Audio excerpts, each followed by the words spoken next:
José Antonio Piqueras, nos has estado explicando sobre las competencias socioemocionales, la covitalidad, muy interesante, y todo eso sería prevención.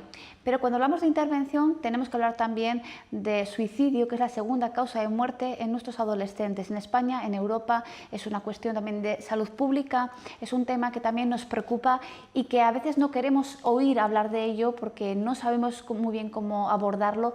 ¿Qué nos puedes hablar sobre este tema? Bueno, es un tema, como bien dices, un problema de salud pública prioritario. Hay un plan nacional contra el suicidio en vías de desarrollo. Pero nosotros, ¿qué podemos hacer desde ya? Cuando nos movemos en el ámbito escolar, en primaria, en secundaria sobre todo, en adolescentes, incluso en universitarios, nos encontramos con que hay una prevalencia bastante elevada de ideación suicida. Esto no debe alarmarnos en exceso, es decir, es bastante normal que una persona pueda pensar en un momento dado de su vida en tener un deseo de morir, de desaparecer, de dejar de sufrir.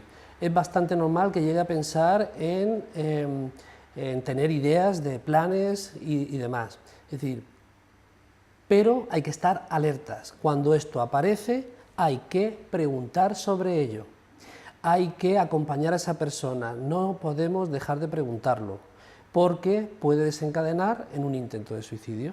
Entonces, no debemos alertarnos de que las personas puedan pensar en el suicidio, cualquiera en cualquier momento puede llegar a pensarlo, no tiene por qué significar que te vas a suicidar, pero es una señal de alerta para empezar a preguntar sobre ello, para empezar a ver el grado de elaboración que tiene y para poder ayudarle. Porque una persona cuando tiene ideas de suicidio debe estar acompañada las 24 horas del día. Es decir, no existen pensamientos benévolos de, bueno, confío en que no lo vas a hacer, etcétera, etcétera. Porque cuando pasamos por un momento delicado, malo, por un estresor, por una depresión importante, por lo que sea, pues a veces nos puede llevar a pensar que esta es la solución de dejar de sufrir, porque la gente que se suicida no quiere morir, quiere dejar de sufrir. Eso es muy interesante, porque quien dice, no, pero es que no sé qué suicidar, quiere llamar la atención, es mejor decirle, pues tírate por la ventana, ¿no? Dices, no podemos tratar el tema de esta manera, sí. ¿no?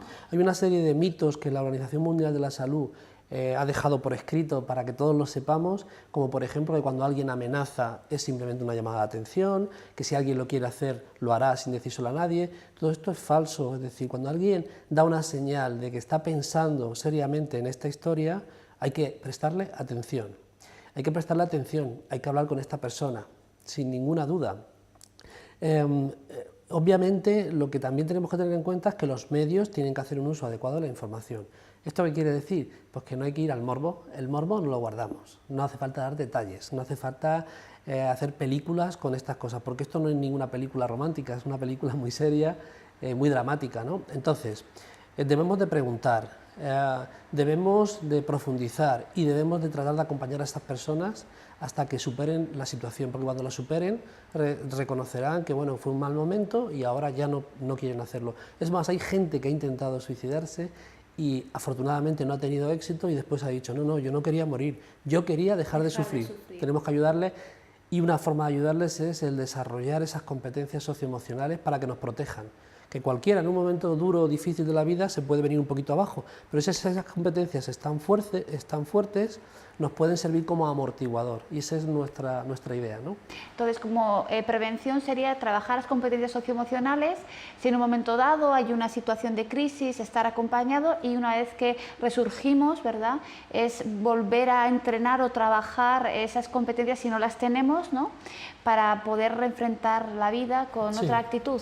Sí, verdaderamente la prevención universal, por decirlo así, sería conseguir que nuestros chicos del futuro tengan unas competencias, unas habilidades sociales y emocionales adecuadas, ajustadas a la realidad, porque es lo que necesitamos hoy en día para afrontar estresores, situaciones cotidianas que son demandantes. Entonces, ¿esto te evita al 100% el que en un momento dado puedas caer en una situación de ansiedad o de depresión?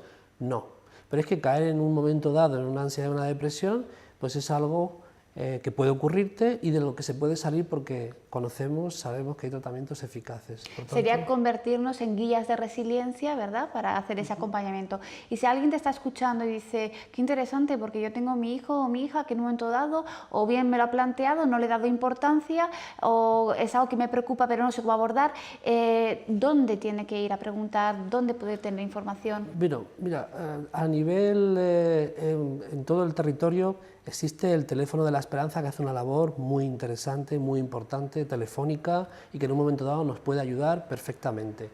Pero verdaderamente el protocolo más o menos estandarizado es cuando hay riesgo de alguna conducta suicida, en un colegio por ejemplo, los orientadores se hacen cargo de ello y hablando con los padres derivan a salud mental.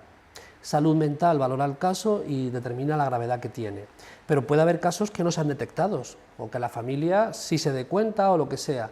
El teléfono de la esperanza es una solución, sin ninguna duda, y luego, pues por ejemplo, grupos como el nuestro que está trabajando con el tema del suicidio en la Universidad Miguel Hernández, pues también en esa página web de Covitalidad también hemos sacado unas guías, unas líneas, resumiendo un poco lo que la OMS nos dice de recomendaciones.